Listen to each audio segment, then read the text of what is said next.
Can you really make money owning a coffee shop? Profit breakdown inside.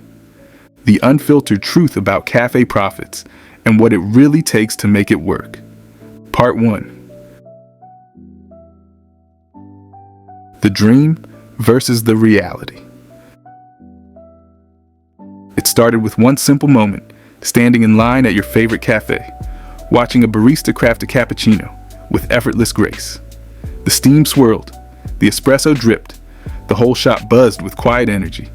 And in that instant, you didn't just want the coffee, you wanted the life. You imagined your own cafe, your name on the cup, your playlist humming in the background, your regulars laughing at the counter. It wasn't about money. Not at first. It was about creating something beautiful, something that belonged to you. But as the dream got closer, so did the questions. Can I actually make a living doing this? Will the business side crush the magic? Everyone has opinions. Coffee shops don't make money. It's just a hobby business. You'll burn out. You've probably heard people say, coffee shops are just passion projects, not real businesses, or claim that it's impossible to make serious money selling $4 lattes. The reality is more complex and far more encouraging. Yes, running a coffee shop is hard work, and many cafes do struggle or even close in their first couple of years. But here's the big secret. Coffee shops can be profitable, very profitable, when built and operated with a smart strategy. The problem isn't the product, it's the assumptions, the poor planning, and the lack of clear financial insight that cause so many cafes to quietly close within their first 24 months. In fact, by some estimates, the average failure rate for new restaurants is around 30% in the first year, and slightly less for coffee shops, largely due to these avoidable mistakes. Before we dive deeper, here's what you need to know. This video is part 1 of an exclusive 3-part series where we unpack the full truth about coffee shop profits. In part 1, we'll cover the dream versus the reality, startup costs, how much revenue you can really expect, and the most common pitfalls that new cafe owners make. In part 2, we'll break down a real-world profit and loss P&L statement, line by line, so you can see what's actually happening behind the scenes. Then in part 3, we'll show you the secrets to scaling your coffee shop into a thriving, long-term business.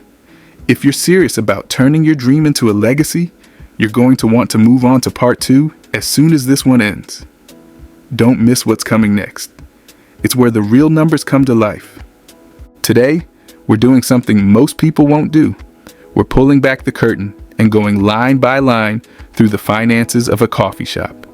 In this video, we'll break down exactly how coffee shops make money, how much revenue you can realistically expect, what your expenses will look like, and how much profit might be left at the end of the month. We'll show you real-world examples of coffee businesses that are thriving, including one family-owned coffee drive-thru that nets over $27,000 per month in profit. And we won't stop there. We'll also share pro tips on maximizing your margins without sacrificing quality or the love of the craft. If you've ever wondered whether owning a cafe is worth it, or worried that it's just a romantic daydream destined to drain your bank account, this video is your answer. Stick around, because by the end, you'll know the truth about cafe profits and whether your coffee shop dream can really pay the bills, and then some. Before we dive in, do me a favor, hit that like button and subscribe to The Legacy Room for more no BS insights on building your business legacy. Now, let's get into the business of coffee and find out what it really takes to brew up a profit. Chapter 1. Understanding revenue. How much can a coffee shop make? Let's start with the big question on everyone's mind. How much revenue can a coffee shop generate? Like any business, it depends on a few key factors: location, customer traffic, pricing, and hours of operation. The range is pretty wide. On the low end, a tiny coffee kiosk or a new shop in a slow location might pull in only a few $1,000s a month. On the high end, a bustling cafe in a prime spot can bring in hundreds of thousands per year.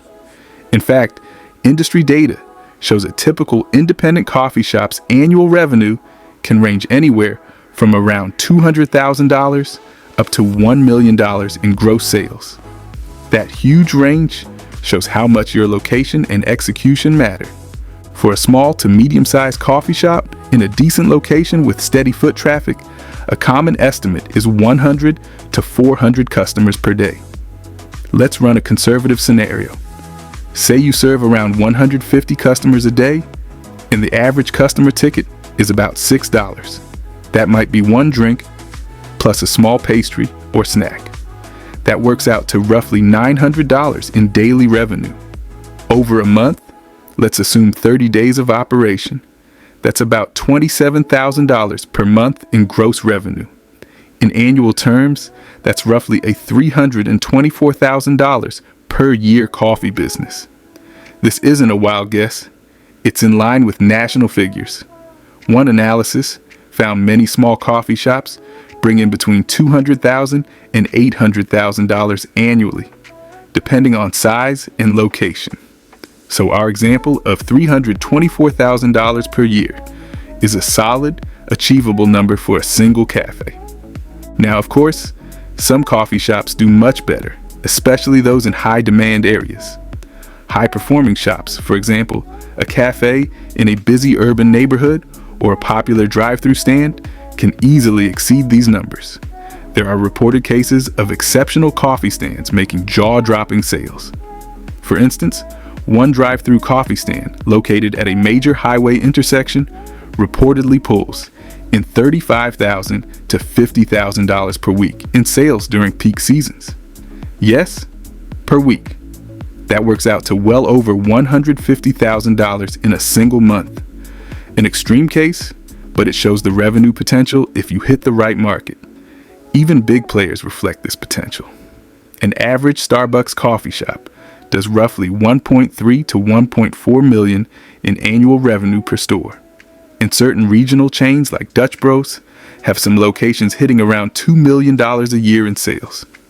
You're probably not aiming to be the next Starbucks. And remember, Starbucks has huge brand power, but it's proof that people are willing to spend a lot of money on coffee. The key takeaway is that a well-run coffee shop in a good location can generate healthy revenue. Mid-six figures per year for a single independent shop is absolutely within reach. But don't let the top line number fool you. Gross revenue is just the start. The real question is, what's left over after all your bills are paid? To answer that, we need to break down the expenses and see how those $4 lattes turn into actual profit, or not. So let's talk costs. Chapter 2. Cost of goods sold. COGS, the price of your product. Your first major expense in any coffee shop is what we call cost of goods sold, or COGS. This represents all the ingredients and supplies that go directly into making the products you sell. In a cafe, that means coffee beans, milk, espresso syrups, flavored powders, pastries, and food items, plus things like cups, lids, straws, sleeves, napkins. Basically, every tangible item that you either put into a customer's order or use up in the process of serving them. If you carry retail items, like whole bean coffee for home brewing or merchandise, the wholesale cost of those goods would be part of your COGS as well. In a well-run coffee shop, you want to keep COGS under control, ideally in the range of about 25% to 30% of your total revenue. In other words, for every $1 you make in sales, you should spend no more than 25 cents to 30 cents on the raw goods needed to make those sales. Many cafes achieve this by focusing on the naturally high margin items on the menu. Think about it. A cup of brewed drip coffee has a very low cost, maybe 30 cents to 50 cents worth of coffee grounds, a splash of milk, and a paper cup. Yet you might sell it for $2.50 or $3. That's a gross margin of 80 to 90% on that item, which is fantastic. Espresso drinks have higher ingredient costs. Espresso beans, plus a lot of milk or alternative milks, flavor syrups, etc. But even a latte might only have $1 or less in ingredients and cup and sells for $4 to $5. Those margins are why coffee businesses can be so attractive. The average coffee shop sees gross profit margins around 60 to 70% on products. Let's put it in numbers using our $27,000 per month revenue example. If you manage a COGS of about 25%, you'd be spending about $6,750 a month on all those ingredients and paper goods. Even at 30% COGS, it'd be $8,100 in cost. That would cover all your coffee beans, milk, pastries, smoothie ingredients, everything. By the way, in traditional food businesses like restaurants, food costs can run 30 to 35% or higher. So coffee shops actually have a bit of an advantage here. Coffee and espresso itself is relatively cheap to produce. It's often the add-on food items or waste that creep the COGS up. So how do you improve that margin and keep COGS in check? Here are a few focus points. Promote high-margin items. Feature and upsell drinks that have the best profit margins. Drip coffee, cold brew, and basic espresso drinks are usually gold mines. They're inexpensive to make, so every sale puts a larger chunk of cash in your pocket. Don't shy away from highlighting the house drip or offering cold brew growlers. For example, these can have fantastic margins. Reduce waste. Be obsessive about waste reduction. Brew in batches that match demand, so you're not dumping coffee at the end of the hour. Don't over-order perishable ingredients that might spoil. Track how much milk you steam versus how much goes down the drain at the end of the day. Waste is the silent killer of profits. Every pastry that goes stale, or every extra pitcher of milk you threw out, is basically lost money. Buy in bulk and negotiate. Once you have a handle on your volume, purchase key supplies in bulk to get better pricing. Buying coffee beans by the pallet or milk by the case can lower your unit cost. Talk to your roaster or supplier about discounts at higher order quantities. As your cafe grows, leverage that volume. Your suppliers want to keep you as a customer, so see if you can get 5 to 10% off in exchange for larger regular orders. Those savings go straight to your bottom line. Upsell smart extras. Little upsells can boost revenue without adding much cost. For example, offer flavor shots or alternative milks, oat, almond, etc. for an extra 50 cents or $1 charge. The actual cost of that syrup or oat milk might be only 15 cents, but the upcharge improves your overall ticket average and margin. Similarly, if you can upsell a $2 pastry that costs you 75 cents to make, that's another few dollars of revenue at a good margin from the same customer. Remember, every percentage point you shave off COGS is a big deal.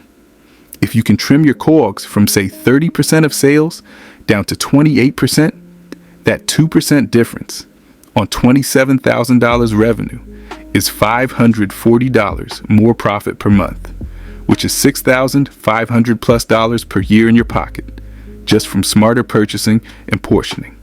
The bottom line, watch your product costs like a hawk. They're your first big expense category, and mastering them is key to healthy profit. Chapter 3. Labor, your next biggest expense. Your second major expense, often neck and neck with COGS, is labor, the cost of the people who keep your coffee shop running. This includes your baristas, cashiers, shift leads, maybe an assistant manager, and of course payroll taxes, benefits, or any other compensation costs. In a service business like a cafe, great staff are vital. They make the lattes and the customer experience. But labor can also quickly eat away at your profits if not managed carefully.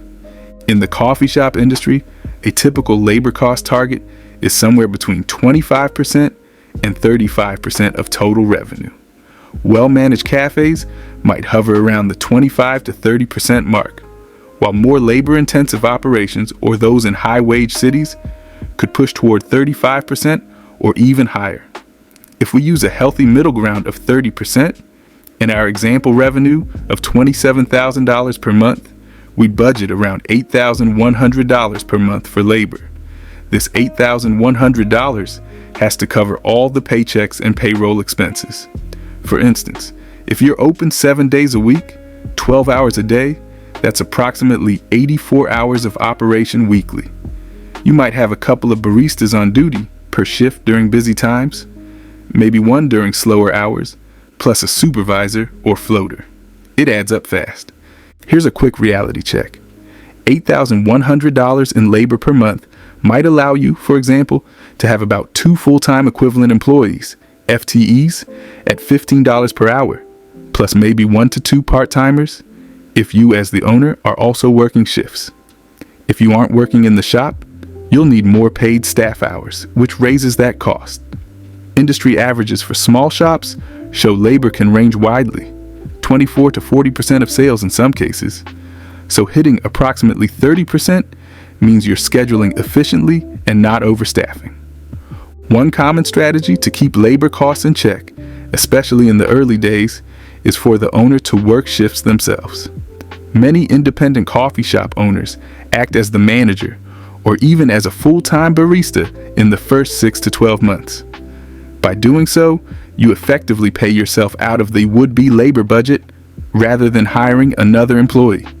This can save you a significant chunk of money.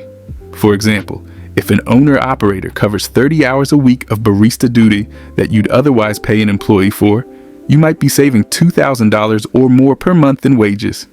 In our scenario, that could reduce the paid-out labor expense from $8,100 down to, say, $6,000 per month, keeping an extra $2,000 plus in the business, which can either boost your profit or be reallocated to marketing, upgrades, etc. Sweat equity is very much a thing in the cafe world. By working in the business, you trade your time to improve the financials until sales grow enough to comfortably hire staff for all shifts. That said, be careful with labor overstaffing, which is a common mistake. New owners sometimes schedule too many people per shift, just to be safe with service, or keep staff on during slow periods where one person could handle it. Use your sales data to map out busy versus slow hours and staff accordingly. If Tuesdays from 2 to 4 p.m. are always dead, don't schedule 2 people then. If Saturday mornings are crazy busy, schedule enough people to keep the line moving. Long lines that move too slowly can actually cost you sales. There are great scheduling and point-of-sale tools that track your labor as a percentage of sales in real time. Use them to adjust staffing week by week.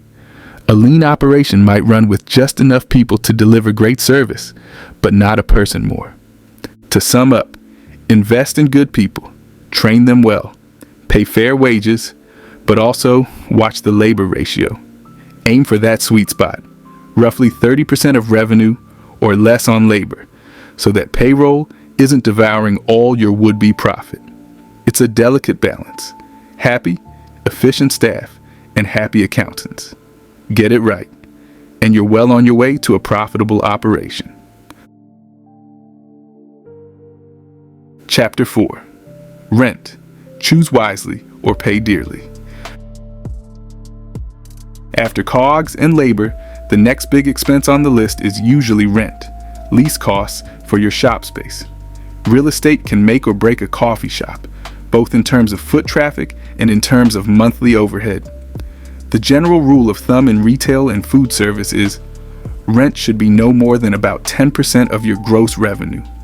If you go much above 10%, it becomes increasingly hard to turn a profit because too much of your income is going straight to your landlord. Let's apply that guideline. If our shop is doing approximately $27,000 per month, we'd want our rent to be around $2,700 a month or less.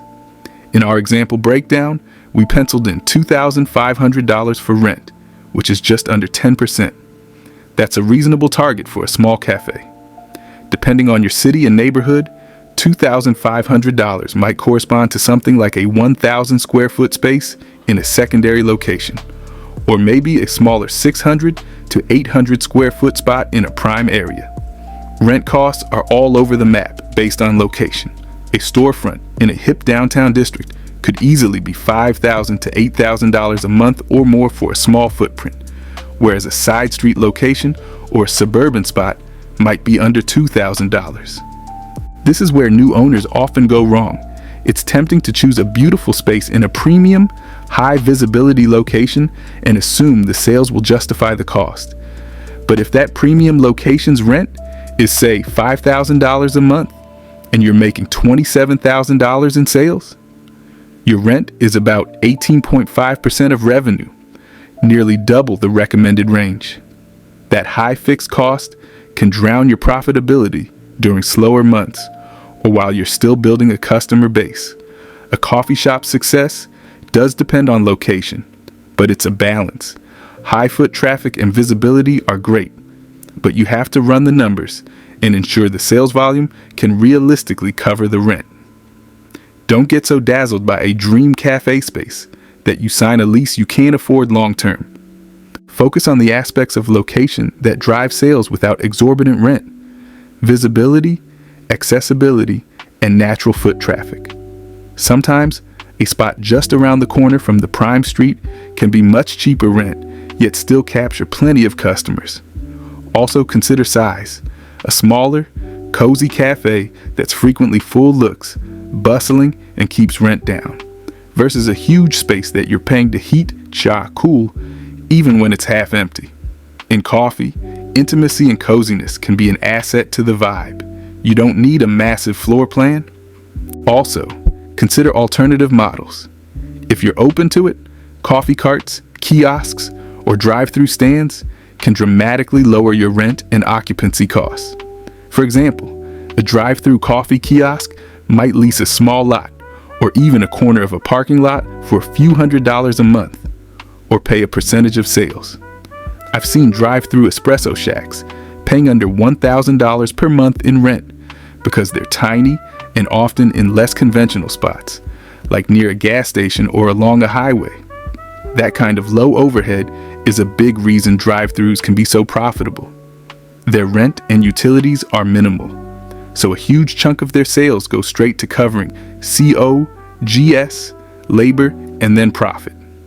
In one real-world case we mentioned, a family running 2 drive-through coffee locations was able to net over $300,000 a year in profit, a feat that would be much harder if each location had hefty rent and operating costs.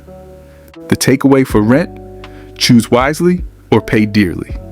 It's better to have the less glamorous spot that stays in the black than a fancy cafe in a prestigious location that bleeds red ink. Ideally, find a location with fair rent, good visibility, ample parking, or foot traffic, and make the interior inviting. Your great coffee and service can overcome a lot of off-Main Street positioning, but nothing will overcome rent that's simply too high for your volume. As the saying goes, you make money when you sign the lease, meaning a smart lease equals future profitability. Negotiate hard, keep that rent to revenue ratio in check, and you'll thank yourself for years to come. Before you go, don't stop here. We've only scratched the surface of what it really takes to run a profitable coffee shop. In part 2 of this series, we're diving into the often overlooked hidden essentials, things like utilities, insurance, licensing, and the sneaky monthly costs that can quietly drain your profits if you're not prepared. These aren't glamorous topics, but they're critical if you want your cafe to not just survive, but thrive. So subscribe now to the Legacy Luxe Room right now and turn on notifications so you don't miss part 2. And when you're ready, jump straight into the next episode. It's waiting for you. Let's keep building your coffee business the smart way. See you in part 2.